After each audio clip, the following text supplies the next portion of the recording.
Hello guys, good morning. So ayan, I'm on my break and matagal ako talagang hindi nakakagawa ng video guys. So apologize po sa mga nagtatanong na hindi ko nasasagot.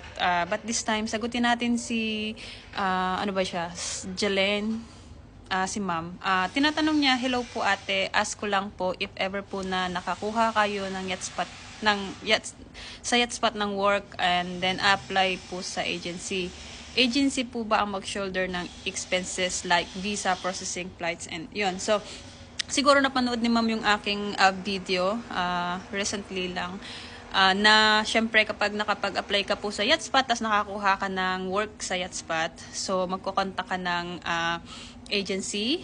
Well, sasabihin mo muna sa yacht na mag-hire sa'yo, nakukuha ka ng agency kasi kakailanganin mo talaga ng agency sa Pilipinas. Kasi marami tayong mga papers na mas madaling i-process kung may agency tayo dahil sila po ang gagawa nito para sa atin. So, kapag sinabi nyo po sa inyong yacht or sa company na mag-hire sa inyo na mag-agency kayo at pumayag po sila, hahanap po kayo ng agency na mag-handle po sa inyo, then mag-work po sila together para po sa mga papers na ipoprocess para po sa inyo.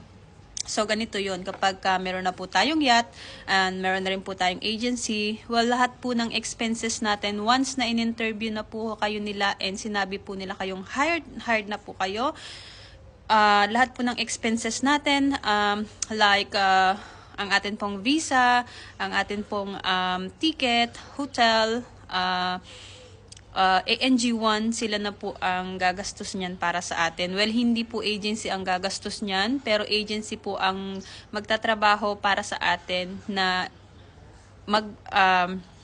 mag-process ng mga papers. Pero ang magbabayad po niyan ay ang atin pong company or ang ating yacht na napag-applyan o mag-hired po sa atin. So, wala na po kayong po problemahin. Basta ang po problemahin nyo na lang po ay kukumpletuhin nyo lahat ng trainings nyo na kakailanganin sa posisyon na in-applyan ninyo. Make sure na up-to-date po lahat ng papers and kompleto po talaga kung ano ang sinabi nila sa inyo or mga papers na talagang dapat ay meron kayo para sa position na inyong a-applyan. So, yun po. Ticket, visa, hotel, ENG1, ano na po yan? Sagot na po yan ng inyong company or ng yacht na a-applyan ninyo.